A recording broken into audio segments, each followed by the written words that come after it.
So, welcome to my podcast, Decoding Life with Kahan. Thank you. Thank you for inviting. Yeah, I'm very thankful and grateful that you're here and that you've helped me over the last course of the year at university.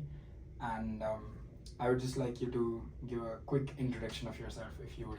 Yeah, of course. I'm Anton Mosunov. I'm a lecturer at the University of Waterloo. I teach primarily first-year math courses. I'm also a math faculty advisor for students like yourself.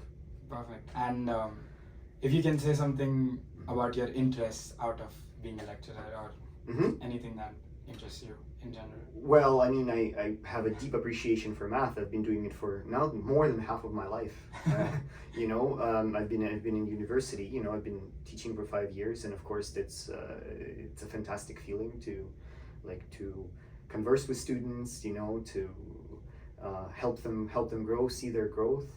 So just last week I went to see the convocation of the students that I taught for the first time in the lecture in fall 2019. So I saw them going on the stage. And I actually gave them their diplomas. So this was very, very heartwarming. So yeah, it's very precious, and not to mention that I just like university life because of its stimulating intellectual environment, right? So you're surrounded by like great minds, like smart people, who also have as much appreciation for math as I have.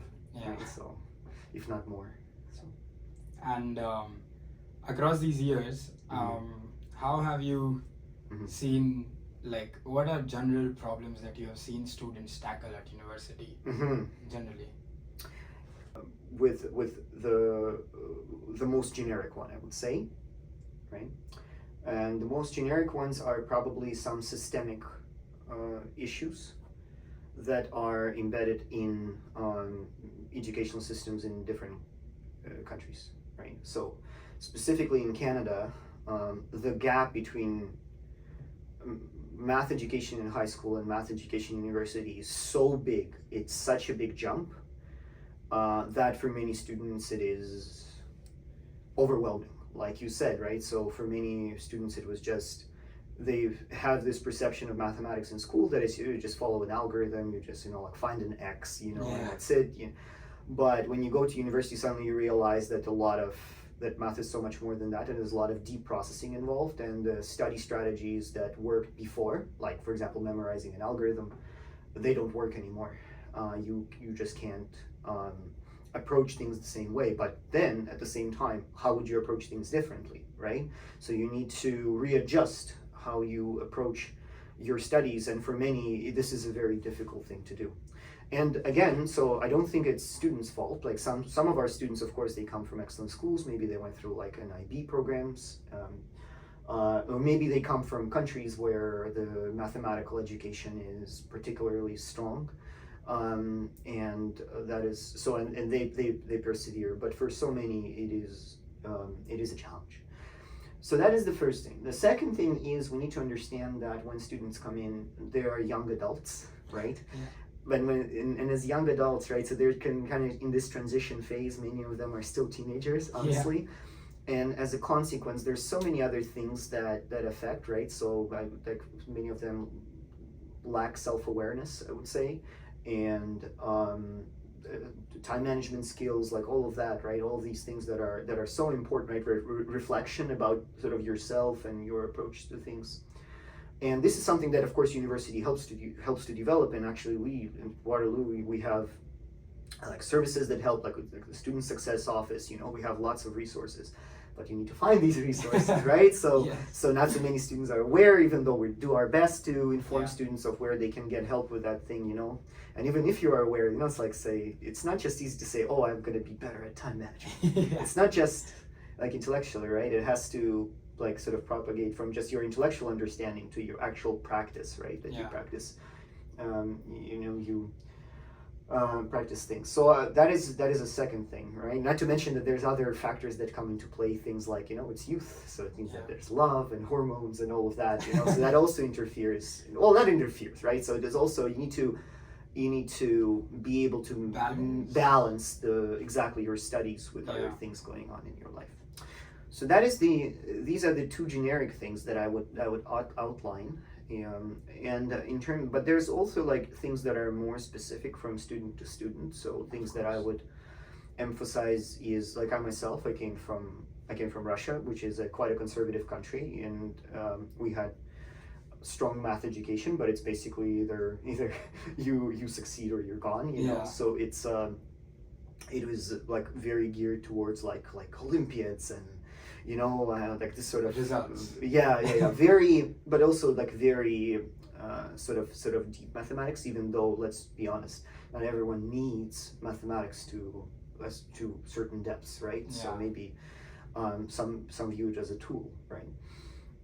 And so if people come from conservative cultures, that could put a lot of pressure on them, so this could become pressure coming from parents, internal pressure, right? I mean, if I won't succeed, who am I, right? So, and students, when they, for example, fail their first course, they immediately blame themselves, oh my God, I'm a terrible thing, I'm failing my mother, I'm failing parents. But actually the truth is, like, you're not failing anyone. I mean, sometimes there are students for whom this happens purely because maybe they're disorganized or something else, but mostly it happens because you're faced with you're faced with some difficult life circumstances. Like I said, it's transitioning from high school to university, moving to another country, experiencing this culture shock, being away from your friends and family, being in the environment where everyone speaks English now instead of the language that you used to, right? So things like that, they affect people deeply, right? So these are more sort of specific to students, not to mention that some are affected by what's called helicopter parenting, when the parents are so much pressuring the students that it is putting a lot of, like, too much pressure on them. Like, this is pressure that is not needed, so it could this would be my response. Okay. That is enlightening, and also I think that is something that can be noticed even after like going to the first year of university. I can see that in myself, like what little mistakes I made and how far along I've come just experiencing 2 semesters of studying, right, and things like that. But going back, do you want to shed some light on your university experience? Oh yeah, of course. So I did my bachelor's in Russia, and I studied like pure mathematics from the very beginning. There were some programming as well along my studies, but it was like deep mathematics from the very beginning. And then after that, I went for my master's program in computer science at the University of Calgary, it's in Canada, and then I went for my PhD in pure mathematics at the University of Waterloo. So that's my path. And what is interesting when I'm reflecting about this path, I'm thinking about the bachelor's degree that I got, and like I said, like, I mean, there's basically a Soviet system that I went to. It was post-Soviet system, right? Yeah. It was putting a lot of pressure on the first year, second year students. Like, I mean, we've heard the word tensor when we were like on our first semester of the university, right? We've seen Fourier series when we were in our second semester, So in here, like, I mean, you would probably take a course in Fourier. Like, it's a separate course in Fourier analysis that you would take in like third year or fourth year of pure math degree, right? So. Yeah. So it was very serious, and I honestly, and when you go to, when we arrived to Canada, I know that Eastern European students were sort of in high regard because of this, like, very deep foundational mathematical education. But in retrospect, I find, and we were actually proud of it, right?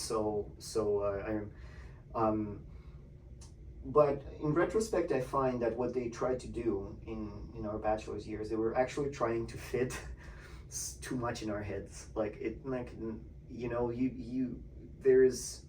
It was so overwhelming, and I remember myself like learning the material and just being so overwhelmed by its sheer amount, that I'm like, I mean, I could memorize it. I could easily say the definition of an epsilon delta definition of a limit, But did I have a deep understanding of the limit when I learned it? Probably not. I realized that I finally had got some intuition about what limits are only by my third year, So And that's why, so now I'm more of a proponent that we need to really understand how learning works, like on a neuro sort of physiological level, and make sure that when we're forming courses and when we're presenting information to our students, we're not overwhelming them with information, because again, you can give as much as you like, but the brain will remember only so much, right? So that's what was done. With that being said, it was a very strong education, and I persevered, but so many didn't, right?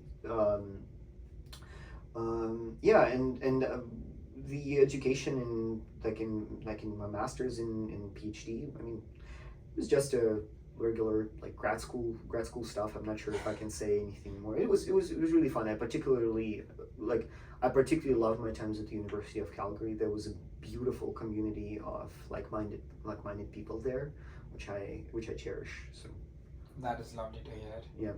And so hearing about your experiences is very interesting, because it is just difficult to process right now what my path will look like. So I'm not sure about what my future is going to look like. If I do a master's, if I'll end up doing a job here, if I go back to my country. Yeah. And it's all unsure, but it even though you went through so much difficulty in your bachelor's, I can see that you flourished somehow later. Right. I guess so, but again, I think about so many people who eventually said that, no, this is not for me. They switch professions, and so on. Maybe that's for the best, right? But honestly, I think that the retention rate could have been better. Should the program be structured more, moderately, so, and I don't think this would have. Anyways, sorry. Okay, and I remember reading an edition of the math newsletter from MathSoc, and I think you said something about there being an oral component to the exams in Russia, I think. Yeah. Oh, yeah. So I'd never had a written exam before I came to Canada. All of my exams were oral exams. Oh, all of them were oral. Yeah, they were. So they have an interesting structure. Anyone who studied in Soviet or post-Soviet system would recognize this. What they would give you is they would give you a list of questions that they would ask, and what they would do is they would put two questions on a little piece of paper called ticket.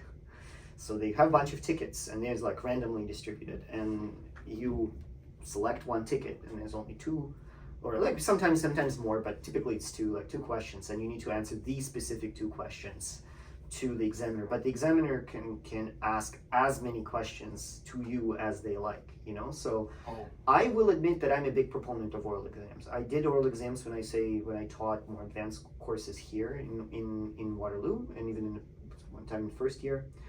There's great benefits to oral exams. Things like if you're in a written exam, right, and you're stuck, there's no one there to help you, whereas if I'm seeing that the student is stuck, I can push them in the right direction. I know that they know. They just need help, right? Or if you make an arithmetic mistake on a piece of paper, right? That's it. You made an arithmetic mistake, and then only when you get your grade and you lost 3 out of 5 marks because of this stupid arithmetic mistake, you realize that, oh my God, how could I, right? But in an oral exam, you can actually say you made a tiny calculation error over there, right? And so that there's great benefits to it. Of course, the disadvantage of oral exams is that they're time consuming, and you really want to have this personal conversation. And in Russia, when we would have these exams, they would last for hours. So it's easy to have an exam where you would sit there for 4 or 5 hours in a calculus exam. And it's not that you will be responding for 4 or 5 hours, it's just that you will be waiting for your turn, right? Because the instructor will be talking to someone else. And a typical thing that could happen is that an examiner, you would speak to an examiner, and they would see that you forgot something when you don't know something. They can tell you, okay, you go back to your seat and think about the question that I asked you. And so sometimes people can even go twice or even 3 times. Right? So it's a time-consuming process. It's a very time-consuming process, and imagine how much pressure it puts on the instructor. So instructors in Russia had to do this, right? And you can imagine an instructor. Once I saw an instructor who would be in an exam room for 10 or 12 hours, just because that. Of course, that was her choice to do that. But still, 10 to 12 hours just doing oral exams, that's a very, very demanding thing. Yeah. I was asking you about your perspective on bringing that to Waterloo on a regular basis, or something that should be included. And I think it is a good idea. The problem is that to include it at scale, right? So that's the issue. So in Waterloo we have like my class sizes are typically at least like 60 or around 60, you know. So in engineering faculty you could easily see classes of 150 for one instructor, right? So how would you do that? So with 30 students it is doable. 60 students, difficult but doable, right? So yeah. So I would say that if you go to like higher level courses, like say in pure mathematics, which is my background, right? I know a number of instructors here at Waterloo who do oral exams, but again, that's because pure math classes you can afford that. Yeah, really small. Yeah, that's right. Yeah. That's interesting. And okay, so moving on from academics, I'm trying to talk about very fundamental concepts of life in general that as young adults people should be able to tackle in some sorts. Like I think that throughout the university years, a lot of people that I've talked to have had the chance to engage with a lot of my seniors as well, and meet them in different sorts of events, like for example the startup accelerator we have, Velocity, and things like that. So I've interacted with a few seniors and talked to a lot of friends of mine also who are in their second, third year, and they've usually told me that trying to balance things in university is really difficult, like focusing on your mental health, on your physical health, and trying to have that social balance along with performing and excelling in university. And then on top of that, maybe you're very ambitious and you have that own project that you want to do, own business idea or something. Like even if I'm interested in, let's say, reading a book from the shelf, that would also require me to take much of my time out of my dedicated time for my growth. Then how do you think you can suggest students that they can tackle this sort of problem? Boy, this is a serious problem, you know, and especially it's serious because again, like I mean, with like say my background, you know, where there was like so much emphasis specifically on education, you know, and I don't think when I was at your age that I would balance things well. So it's hard, you know. So this is something that we are definitely encourage students to do, but at the same time, I'm not sure that many of your instructors actually did that themselves, right? So,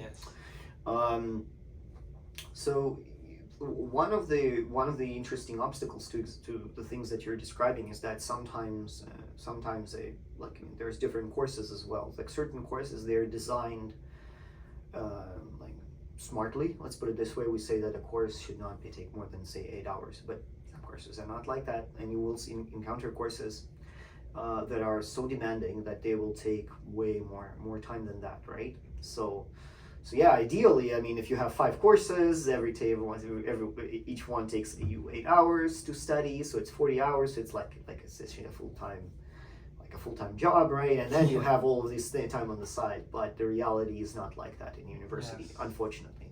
It should be like that, but it's not. In terms of managing things, so these are the thoughts that come to mind. Okay, well, first of all, I think that you need to understand, I guess, your own sort of goals moving forward, right? And sometimes when we study, I think that it's okay to prioritize certain things over other things. I think you and I had this conversation, right? Yes. Like, of course you want to be an excellent student. Of course you want to excel in all courses, but it's like sometimes life interferes. And honestly, sometimes it interferes in good ways, right? I mean, maybe you're going on a date that is very important to you.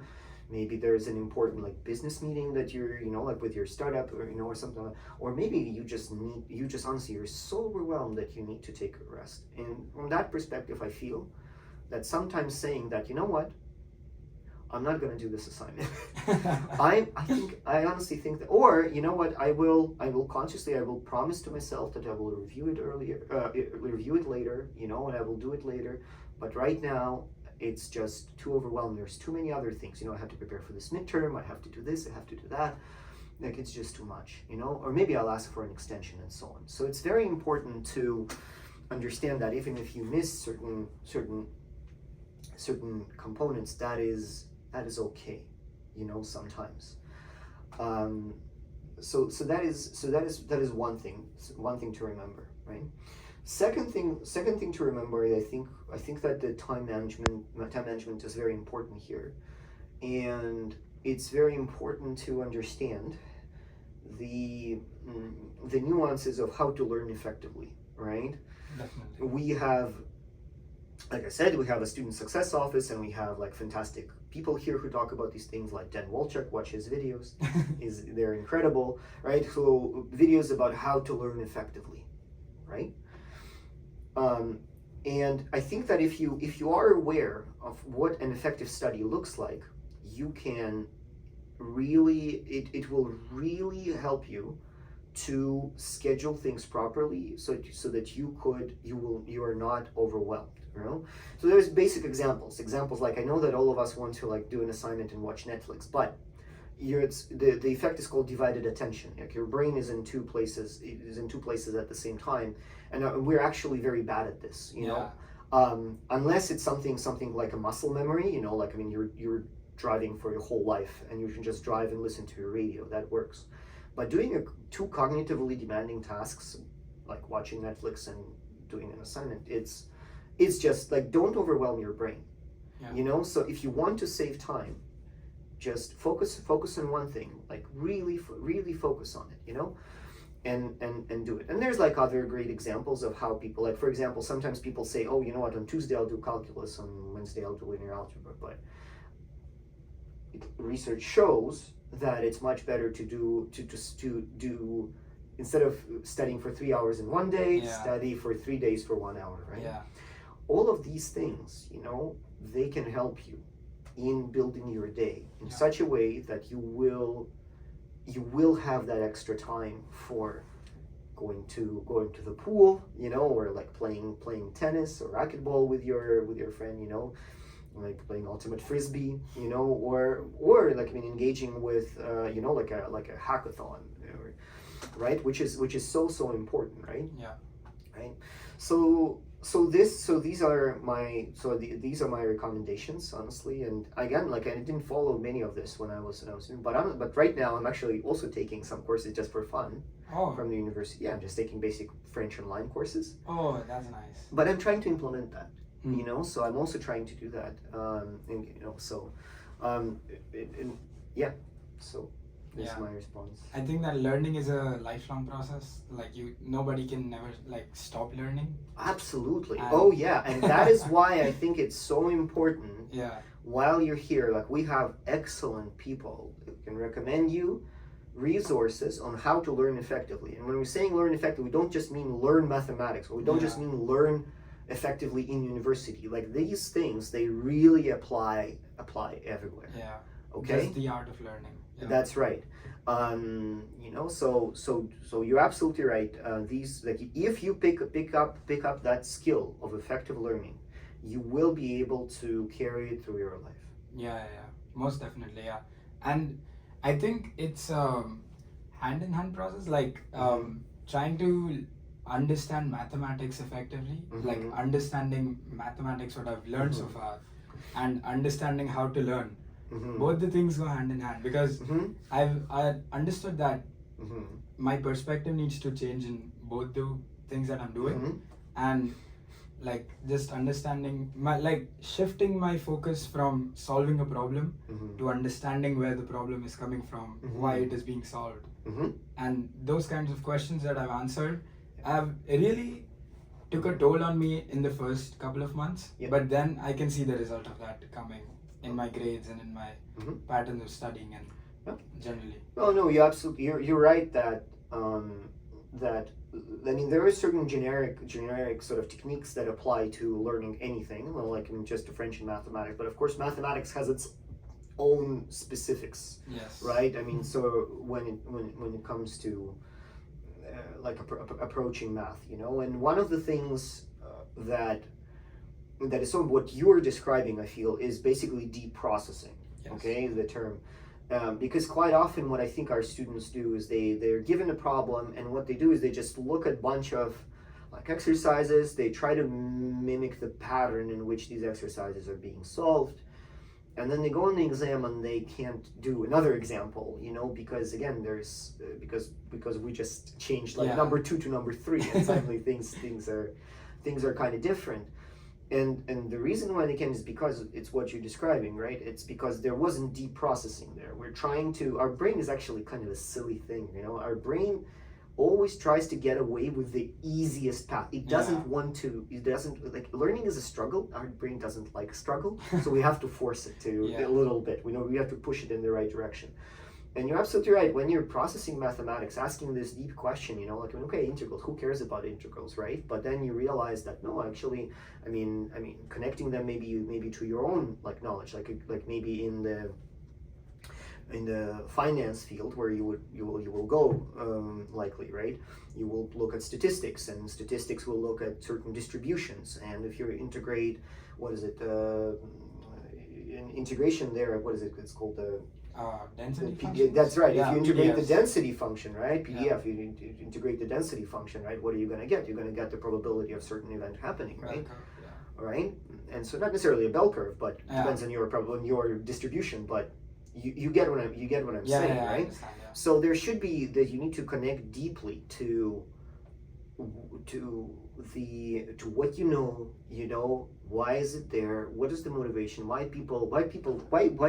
they doing this silly thing, you know, like derivatives, you know. Well, we do derivatives because we want to know how to measure speed, right, for example. Or there's we need to mention ratio of quantities and how things change over time, right? That's why derivatives are so useful. So all of these things are definitely very helpful. Thank you. And talking about just connecting everything we know, like in the current world right now, I think AI is a very big threat and powerful tool as well. So I just wanted to know your perspective on this, because my exposure of AI is little to none. I've just experienced ChatGPT and generative AI and things like that. But I wanted to know your perspective as a lecturer and just as looking to the industry from your perspective. How do you think AI is going to affect people's future careers? That's a good question. Boy, of course, it's better to also ask this like experts in machine learning. I would be like Professor Pascal Poupard who would think about this, you know, who is an expert here at Waterloo in this area. I'm thinking about it from the perspective of learning as well. So we've seen disruptions. Like the AI disrupt the academic world, you know. Yes. And I remember this actually very vividly. I was teaching a computer science course in winter 2022, I think. I think it was winter 2023, right? When the ChatGPT suddenly became like booming. I think it was last year in the winter. Yeah. So I was teaching that course, and we were teaching students bash scripting.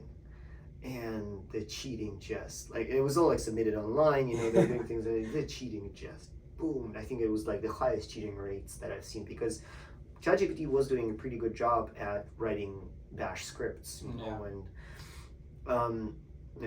so it certainly can do a lot of amazing stuff.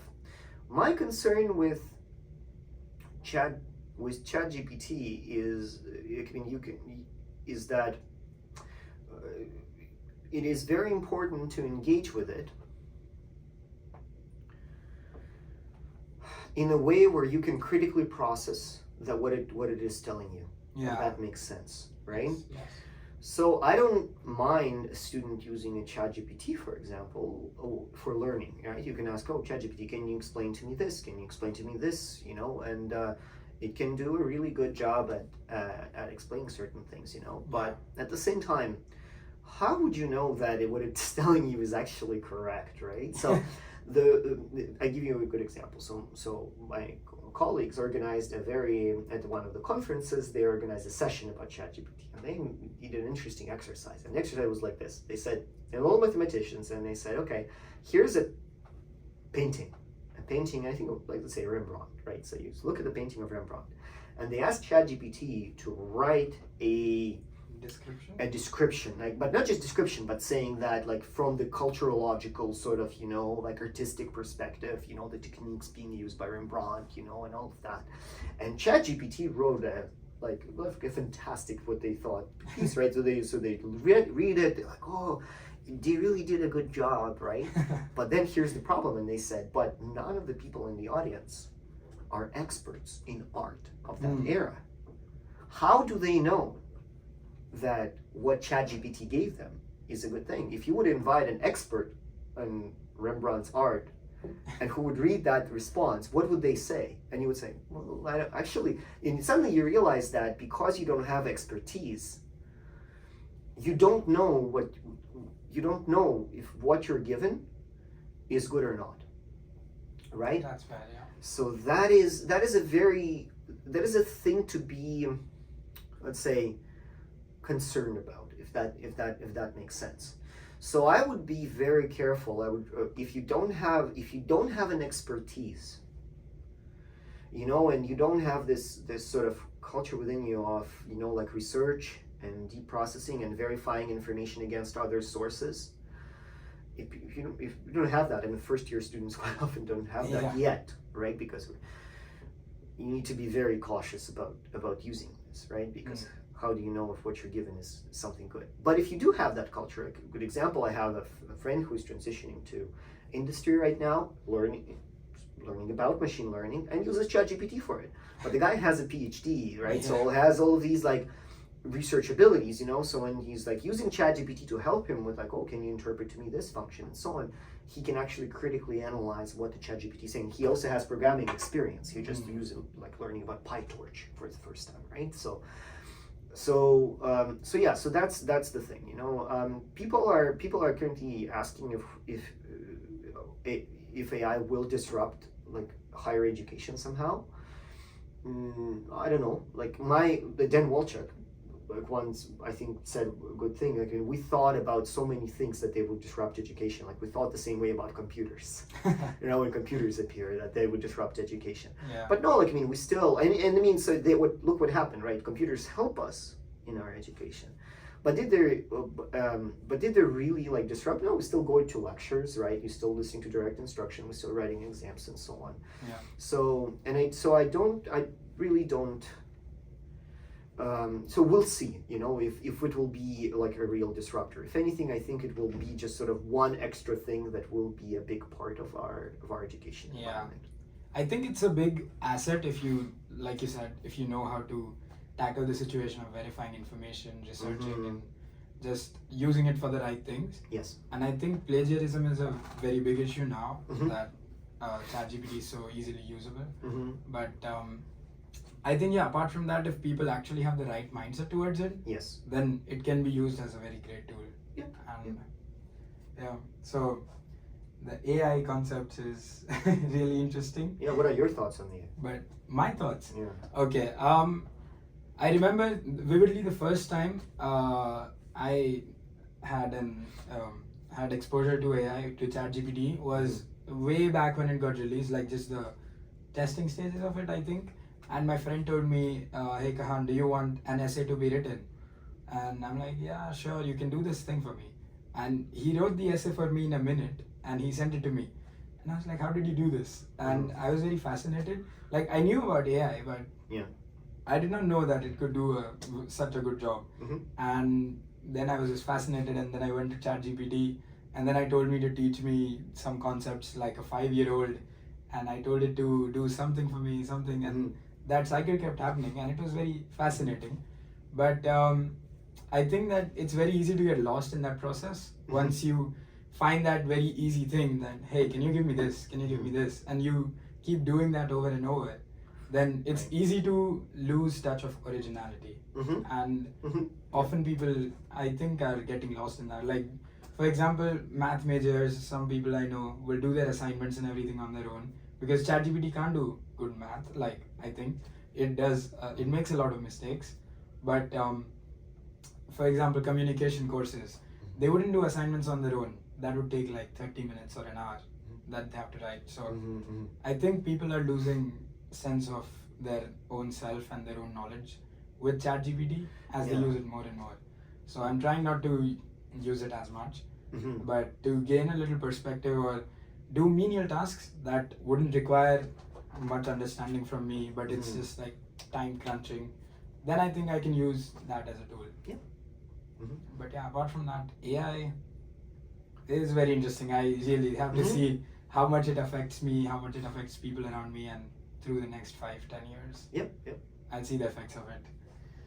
But okay, I have this small rapid fire kind of section that are like just you can answer them quickly if you want to, or you can take your time and give a long answer as well.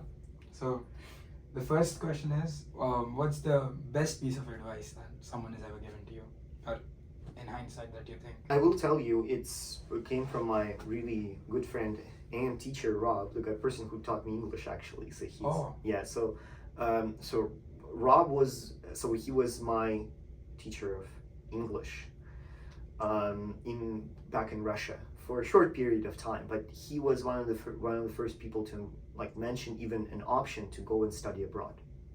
Like, it was never even in my head until then, and you can see that this like small piece of advice, I mean, it completely changed my life. Nowadays I'm thinking that having this opportunity, to like go see the world, study abroad, see other cultures, because until then you're kind of stuck in your bubble. I think that this is incredibly important. So I would say that this is one of the most important pieces of advice that I've gotten. Yeah, and I think being in that bubble is difficult now because of social media and things like the internet. But I think people are still in that bubble of just the internet and social media. And it's easy to connect with people, but I think people have lost the meaning of connecting with people in today's time. Yeah, that's right. And I mean, with regards to Russia, I noticed like it's something that you notice only when you're abroad, right? That it's a culture very less focused on itself, if that makes sense. A lot of people, for example, they think about like, I mean, the whole world is like thinking thinking about like Russia and all of that. But honestly, I mean, maybe until the war started, like, I mean, nobody cared. Like, how often do you think about Hungary? Probably not very often, right? So it's the same. Like, but people just can't believe it that people just really don't care. They think that Russia is so important. I don't know. A lot of self-absorption, But you notice that only when you leave. So. In hindsight, you understand a lot of things. Yeah. Okay. Just a very concise answer on this would be fine as well, because we've discussed this a lot. But what advice would you give your 18-year-old self after all the experiences and this? Okay.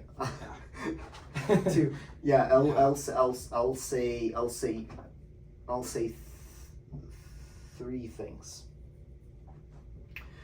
More self-awareness, specifically. It would be nice to have more self-awareness, specifically understanding of what is mental health. What's meant by mental health, all of these like nuances about what healthy relationships look like and so on. I feel that I had little understanding of it, and I only understood it when I came to Canada, which talks about these things, So to me, I think this is very, very important. That's one.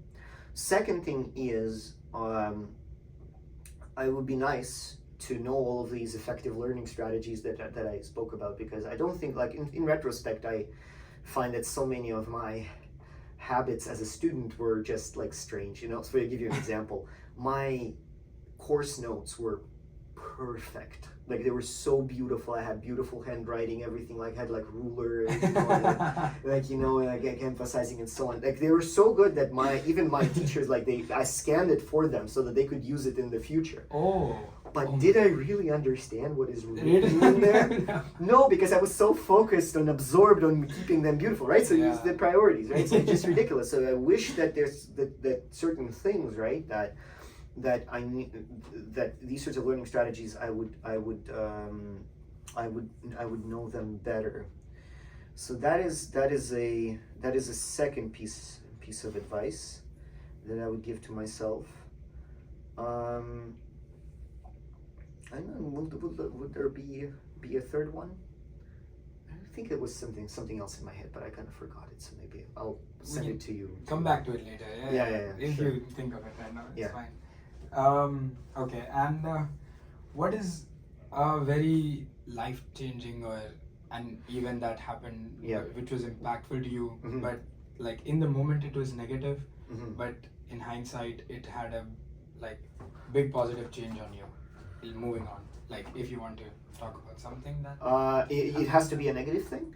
No, not necessarily. It can be a big change. Well, I mean, so going to Canada, for sure, right? So that is a life-changing thing, you know. And I remember myself. I was actually quite grumpy when I first came, you know, because I came from a beautiful city of St. Petersburg. You know, it's like a beautiful town with lots of like history and culture, and someone that would like go and like, oh, I don't like Calgary, you know.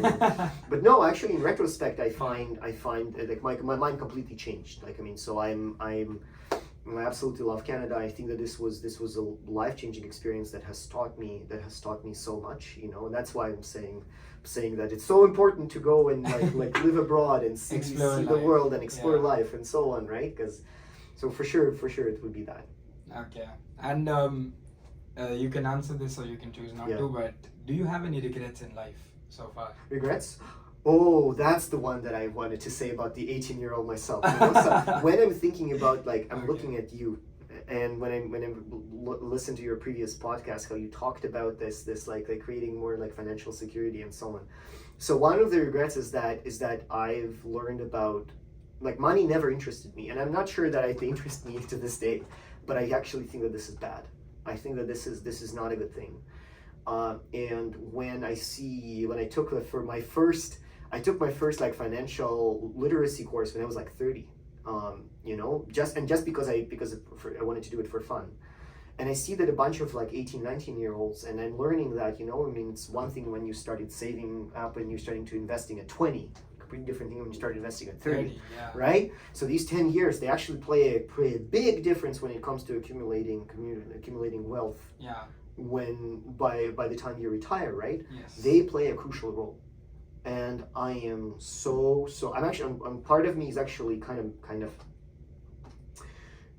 upset that we were not taught this when I was in my bachelor's, you know. So this is such a crucial thing to do, and it's so important that you think about these things early on in your life, you know. And I honestly always tell myself that I will do the same thing eventually, but here I am at my age, and I don't think that I'm still like investing as much time into thinking about my say accumulating sort of financial prosperity in for retirement, you know, or something like that. I still don't think I do enough, you know. So don't waste that time. And I think you can take it out too. Yeah. So, but okay, at that perspective of money not interesting you is very I think genuine, and I've sort of questioned that a lot. Like, why does even money matter? But I think it is just a tool that helps you achieve a lot of things, like having a good home, being able to see your parents, travel the world.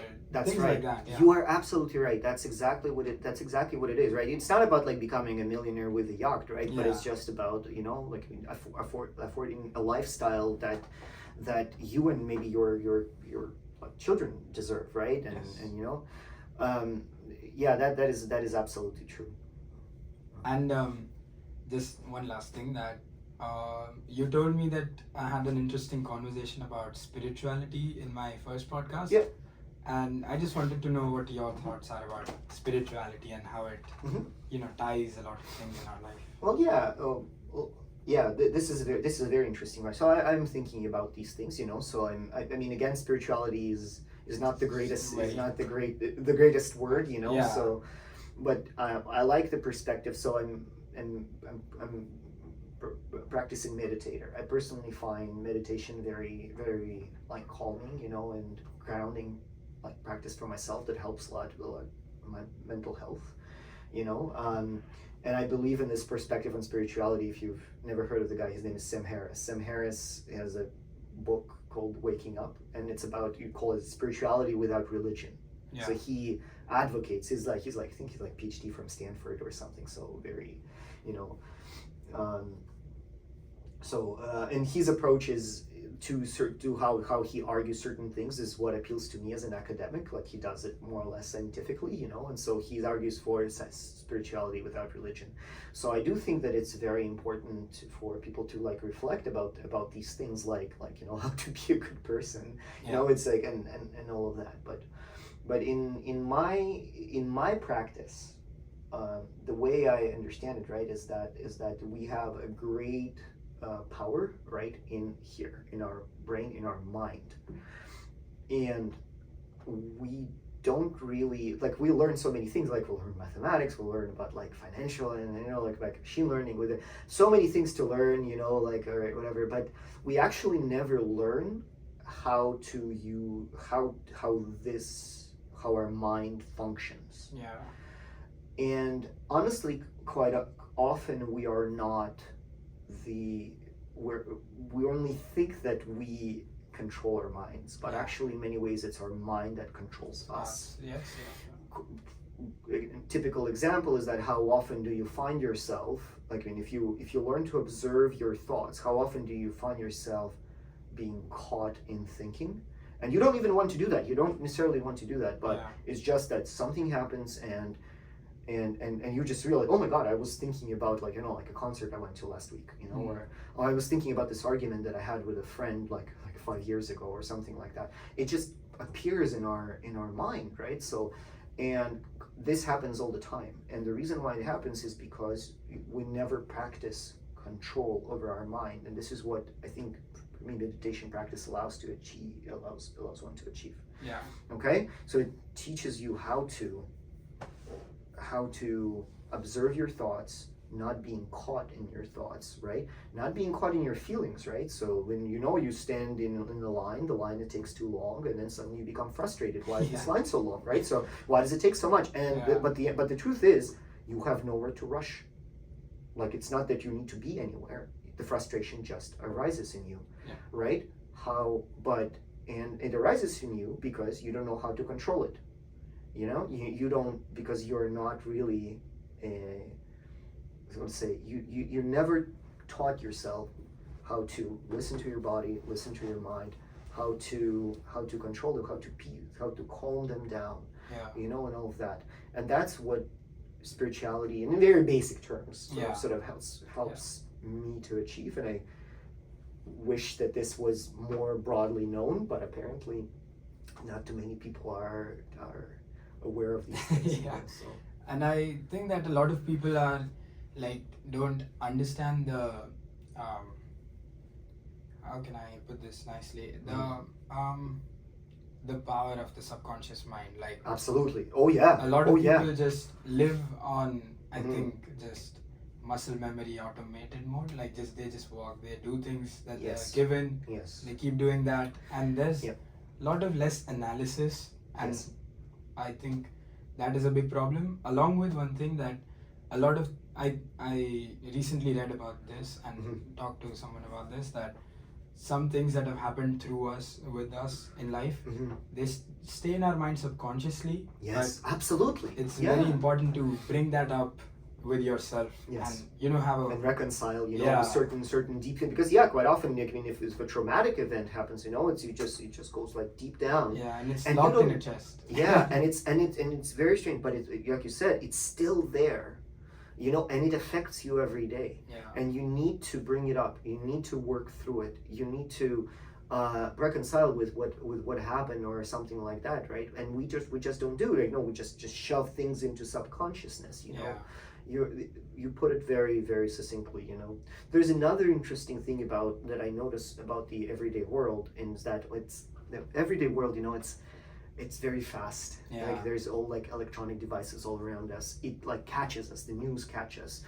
I know, like you always like check your social media. Yeah. You always like caught in this stream of information, Yeah. right? Right? How often do you see people who are like wearing headphones, and I don't know, like I ride my bike and they wear headphones, and I signal, I tell them, I ring my bell, but they don't hear it because they're so absorbed in the music and in their heads, right? So all of these things, I feel, they've overwhelm our brain. A lot, yeah. They overwhelm our brain, and we just don't really understand how tired our brain is because of this, how tired our bodies are because of this, and also how much they introduce artificial things, like things like a good example is advertising is everywhere. You really want this, you really want that. You want to buy a new car, and this, you want to buy a new iPhone. Yeah, you got one last year, but now there's even better one this year, right? So there's always like this to be happy that you need to acquire. But one thing that I noticed about meditation, especially if you go and like sort of retreat and you do the silent meditation for some time, especially if you do it in nature, you realize just how artificial these constructions are. They're all intellectual constructs that your brain is creating, but when you're letting your brain just rest for a moment, suddenly you realize how much there's very natural joy in life that you haven't been able to see before. Things like beautiful nature around you, the singing of the birds, the loved ones around you, all of these things, that you couldn't quite pay attention, couldn't notice because you were so absorbed in your everyday busy life. Yeah, definitely. And I think like people just need to remind themselves of the days when they were very young kids, and just think about how they used to enjoy things like go on the ground, touch the grass, and play with your friends. And that's right. That's exactly right. And I think I've started to notice that I'm able to connect with my friends better too when we meet, and I say that let's not use our phones, let's just keep that aside. Yes. And just be there. And I think that helps a lot. Absolutely. Absolutely. It was lovely talking to you, Anton. Mutual. Thank you so much for inviting. No, the pleasure is mine. And